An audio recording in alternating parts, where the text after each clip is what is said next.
समस्त को मोर नमस्कार। आज आरंभ करूँ तृतीय अध्याय समास।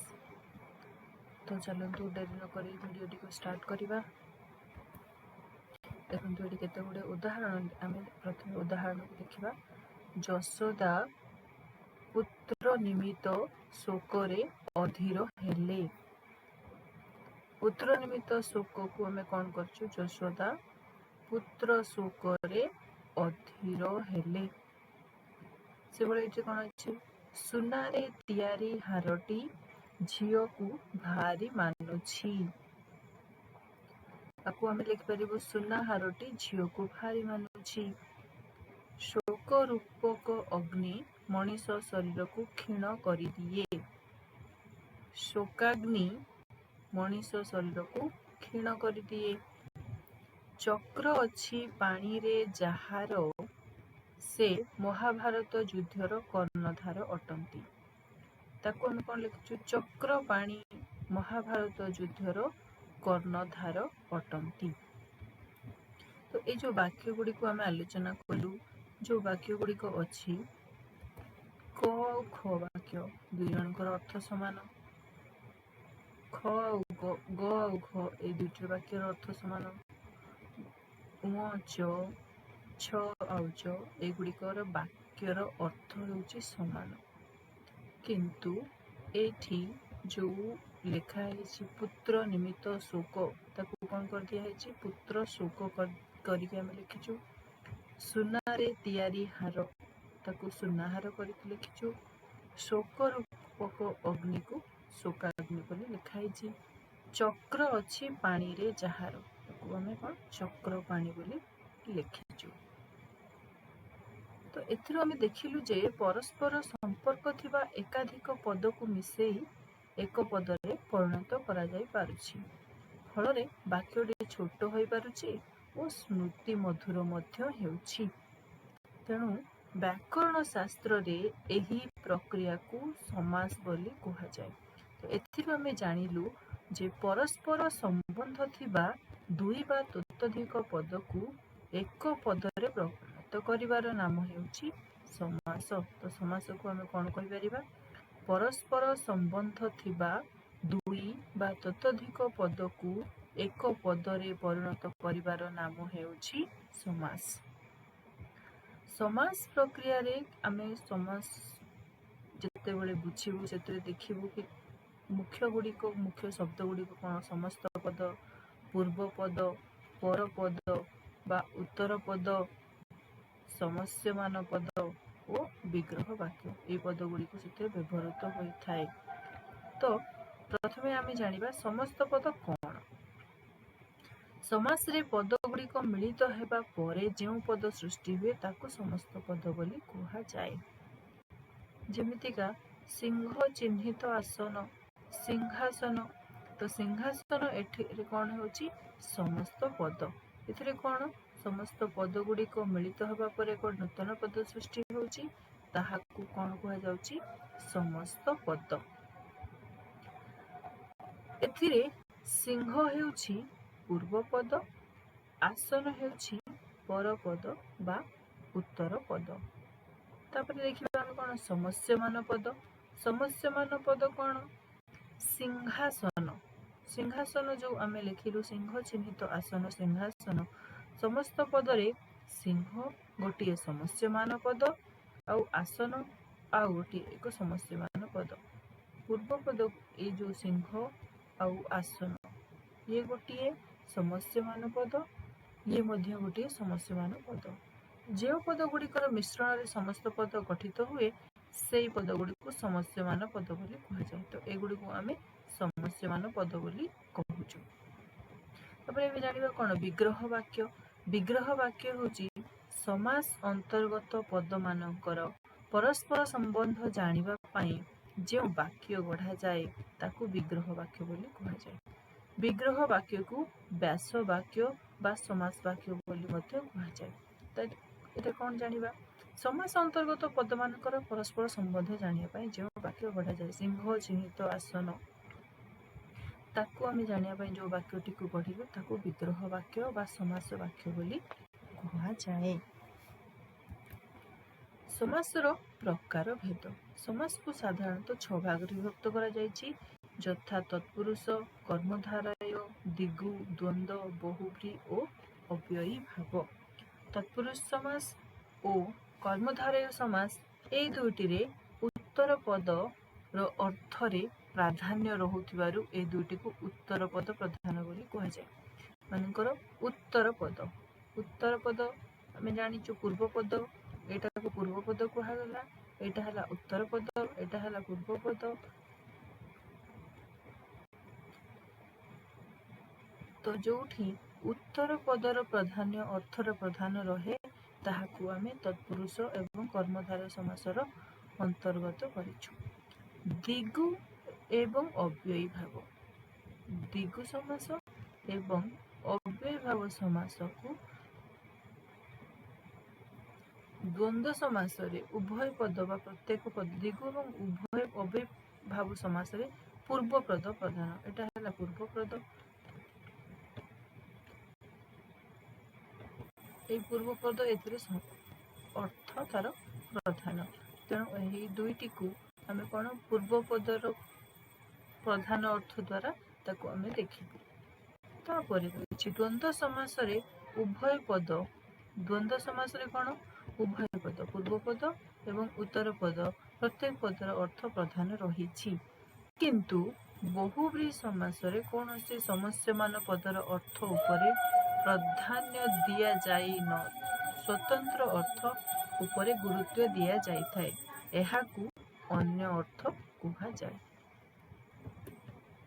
ଏବେ ଆମେ ଆରମ୍ଭ କରିବା ପ୍ରଥମ ସମାସ ତତ୍ପୁରୁଷ। ତତ୍ପୁରୁଷ ସମାସ କ'ଣ? ଯେଉଁ ଦ୍ୱିତୀୟ ବିଭକ୍ତି ଠାରୁ ସପ୍ତମୀ ପର୍ଯ୍ୟନ୍ତ ବିଭକ୍ତି ଯୁକ୍ତ ବିଶେଷ୍ୟ ପଦ ସହିତ ବିଶେଷ୍ୟ କିମ୍ବା ବିଶେଷଣ ପଦର ସମାସ ହୋଇ ପର ପଦର ଅର୍ଥ ପ୍ରାଧାନ୍ୟ ରହିଲେ ତତ୍ପୁରୁଷ ସମାସ ବୋଲି କୁହାଯାଏ। ଏହାର ସମସ୍ତ ପଦରେ ପୂର୍ବ ପଦର ବିଭକ୍ତି ଚିହ୍ନ ଲୋପ ପାଏ। ଏଥିରେ ଯେଉଁ ବିଭକ୍ତି ଅଛି ଦ୍ୱିତୀୟ ବିଭକ୍ତି ଠାରୁ ସପ୍ତମ ବିଭକ୍ତି ଯୁକ୍ତ ହୋଇ ବିଶେଷ୍ୟ ପଦ ସହିତ ବିଶେଷ୍ୟ କିମ୍ବା ବିଶେଷଣ ପଦର ସମାସ ହୁଏ। ବିଶେଷ୍ୟ ପଦ ସହିତ ବିଶେଷ୍ୟ କିମ୍ବା ବିଶେଷଣର ସମାସ ହୋଇ ପର ପଦରେ ଅର୍ଥ ପ୍ରାଧାନ୍ୟ ରହିଲେ ତତ୍ପୁରୁଷ ସମାସ ହୁଏ। ଯେମିତିକା ଦ୍ୱିତୀୟ ବିଭକ୍ତିର ଚିହ୍ନ ଗୁଡ଼ିକ କ'ଣ? କୁ, କୁ, ମାନଙ୍କୁ, ଏଗୁଡ଼ିକ ହେଉଛି ଦ୍ୱିତୀୟ ବିଭକ୍ତିର ଚିହ୍ନ। ତେଣୁ ଆମେ ଏଠି ଦେଖିପାରିବା ଉଦାହରଣ ଗୃହକୁ ଆଗତ, ତାକୁ ଲେଖିବା କ'ଣ? ଗୃହାଗତ। ଗୃହ ହେଉଛି ବିଶେଷ୍ୟ ପଦ, ଆଗତ ବିଶେଷଣ, ତେଣୁ ତାକୁ ଆମେ କୁ ର ବିଭକ୍ତି ଦ୍ୱିତୀୟ ବିଭକ୍ତି ଲଗେଇକି ଏହାର ପୂର୍ବ ପଦ ଏବଂ ଉତ୍ତର ପଦରେ ଦ୍ୱିତୀୟ ବିଭକ୍ତି ଲଗେଇକି ଆମେ ଯେଉଁ ସମସ୍ତ ପଦ ପାଉଛୁ ତାହାକୁ ଗୃହାଗତ ବୋଲି କହୁଛୁ। ଧନକୁ ପ୍ରାପ୍ତ, ଧନ ଗୋଟେ ବିଶେଷ୍ୟ ପଦ, ପ୍ରାପ୍ତ ହେଉଛି ବିଶେଷଣ ପଦ, କୁ ଦ୍ୱିତୀୟ ବିଭକ୍ତିକୁ ଲଗେଇଛୁ, ତାପରେ ହେଇଛି କ'ଣ? ଧନ ପ୍ରାପ୍ତ। ଘରକୁ ମୁହାଁ, ଘର ମୁହାଁ। ସାହାଯ୍ୟକୁ ପ୍ରାପ୍ତ, ସାହାଯ୍ୟ ପ୍ରାପ୍ତ। ସେଇଭଳିଆ ଚରଣାଶ୍ରିତ, ମାଛ ଧରା, ଦୁଧ ଖିଆ, ଦୁଃଖ ପ୍ରାପ୍ତି ଆଦି ସମସ୍ତେ ଗଢ଼ା ଯାଇପାରିବ। ବ୍ୟାପ୍ତି ଓ କାଳ ଅର୍ଥରେ ମଧ୍ୟ ଦ୍ୱିତୀୟ ତତ୍ପୁରୁଷ ରୂପେ ଦେଖିବାକୁ ମିଳିଥାଏ। ଯେମିତିକା ଚିରକାଳକୁ ବ୍ୟାପୀ, ଦୁଃଖ, ଚିର ଦୁଃଖ। କ୍ଷଣ କାଳକୁ ବ୍ୟାପୀ, ସ୍ଥାୟୀ, କ୍ଷଣସ୍ଥାୟୀ। ଏଠାରେ ପୂର୍ବ ପଦରେ ଥିବା ଦ୍ୱିତୀୟ ବିଭକ୍ତିର ଚିହ୍ନ ଆମେ ଜାଣିଲୁ କୁ, କୁ, ମାନଙ୍କୁ, ଏସବୁ ସମସ୍ତ ପଦରେ ଲୁପ୍ତ ହୋଇଯାଇଅଛି। ତୃତୀୟ ତତ୍ପୁରୁଷ। ତୃତୀୟ ବିଭକ୍ତି କ'ଣ? ରେ, ଦ୍ୱାରା, ଦେଇ ପ୍ରଭୃତି, ଏସବୁ ହେଉଛି ତୃତୀୟ ବିଭକ୍ତିର ଚିହ୍ନ।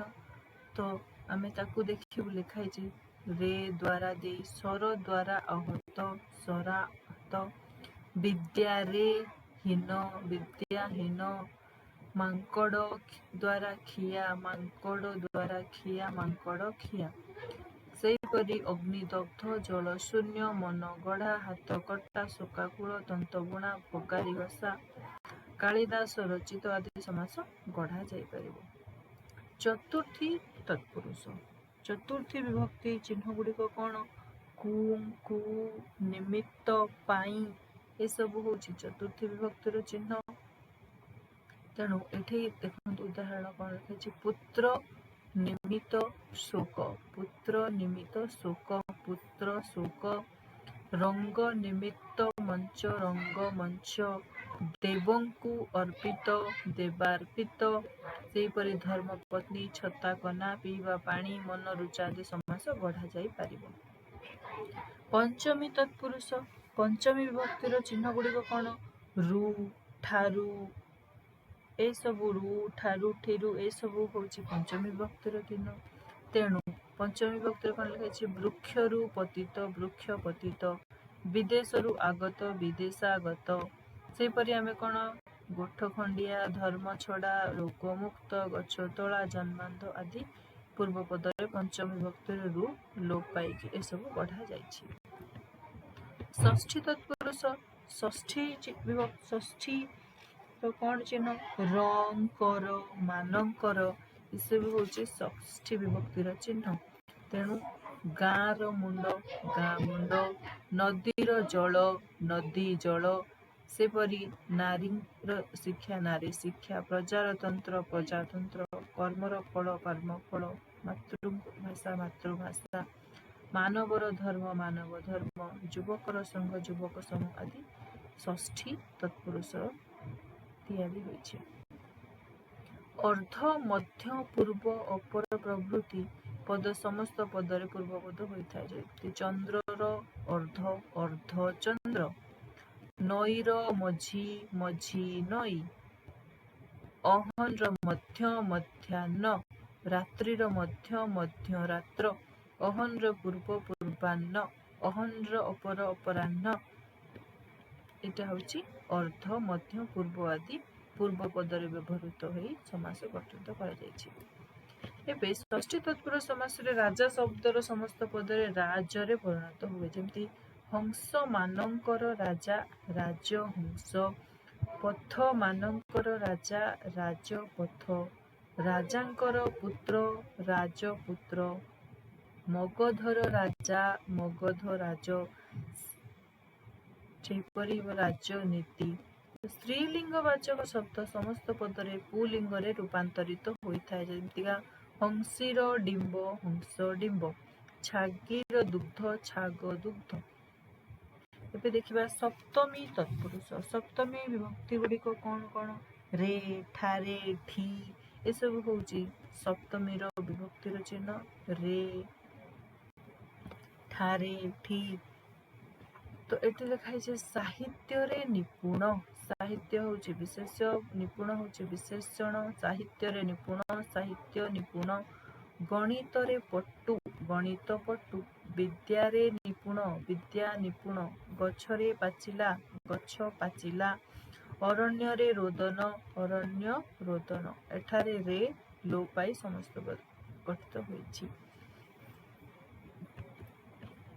ତାପରେ ଆମେ ଦେଖିବା ନଞ୍ଜ ତତ୍ପୁରୁଷ। ତତ୍ପୁରୁଷ ସମାସରେ ନିଷେଧ ଅର୍ଥରେ ନଞ୍ଜ ତତ୍ପୁରୁଷ ସମାସ ହୋଇଥାଏ। ସଂସ୍କୃତ ନଞ୍ଜର ଓଡ଼ିଆ ରୂପ ହେଉଛି ନ। ଏହା ଏକ ନାସ୍ତି ସୂଚକ ଅବ୍ୟୟ। ସାଧାରଣତଃ ନ ପରେ ସ୍ୱରବର୍ଣ୍ଣ ଥିଲେ ନ ସ୍ଥାନରେ ଅନ୍ ହୁଏ ଏବଂ ନ ପରେ ବ୍ୟଞ୍ଜନ ବର୍ଣ୍ଣ ଥିଲେ ନ ସ୍ଥାନରେ ଅ ହୁଏ। ଯେମିତି ନ ଆବିଳ, ନ ପରେ ଆ ହେଉଛି ସ୍ୱରବର୍ଣ୍ଣ, ତେଣୁ ହେଇଛି ଅନାବିଳ। ନ ଉଚିତ, ଅନୁଚିତ। ସେପରି ଅନଶୀର୍ଣ୍ଣ, ଅନଭିଜ୍ଞ, ଅନାଗତ, ଅନିଷ୍ଟ ଅନରେ ପରିଣତ ହେଲା। ଅନ୍ୟ ପକ୍ଷରେ ର, ନ, ଚଳ। ଚଳ, ଏଠି ଚ ହେଉଛି ବ୍ୟଞ୍ଜନ ବର୍ଣ୍ଣ, ତେଣୁ ହେଲା ଅଚଳ। ନ କଟା, ଅକଟା। ସେପରି ଗଢ଼ା ଯାଇପାରିବ ଅବାଟ, ଅଧୁଆ, ଅଦୂର ଇତ୍ୟାଦି। ତେଣୁ ଆମ ଭାଷାର ଅଣର ବ୍ୟବହାର ମଧ୍ୟ ଅଛି। ନ ପରେ ସ୍ୱର ବର୍ଣ୍ଣ ବା ବ୍ୟଞ୍ଜନ ବର୍ଣ୍ଣ ଥାଉନା କାହିଁକି ଅଣର ମଧ୍ୟ ଆଗମ ହୁଏ। ଯେମିତି ନ ଓସାରିଆ, ଅଣ ଓସାରିଆ। ନ ହଳଦିଆ, ଅଣ ହଳଦିଆ। ଉପପଦ ତତ୍ପୁରୁଷ। ଉପପଦ ତତ୍ପୁରୁଷ ହେଉଛି କେତେକ ପଦ ଗଢ଼ିବା ପାଇଁ धातु पूर्वरु अन्य गोटे पद जोग कराए ताहाकू उपपद कुहाଯାଏ।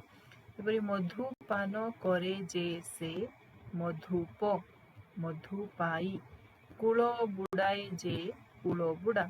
एठारे मधु और कूल शब्द धातुर पूर्वर व्यवहृत होइछि। धातु क्रिया पान होची कौन क्रिया, बुड़ाए होची क्रिया, ताको आमे धातु बोली कहि थाउ।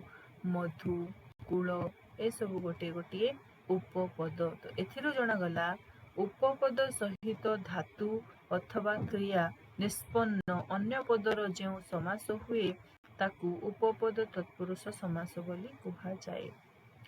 कौन जानिलु आमे उपपद सहित धातु बा क्रिया निष्पन्न होई अन्य पदर जेउ समास हुए ताहाकू उपपद तत्पुरुष समास कहंती। सेपरि शय्याशायी, कुंभकार, मनीष खिया, सत्यवादी, कान कुहा इत्यादि आमे पढ़ी पारिबा।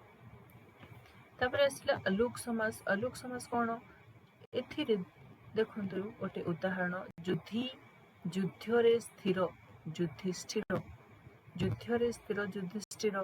समासर समस्त पदरे पूर्व पदर विभक्ति चिन्ह लुक बा लुप्त हो जाइछि।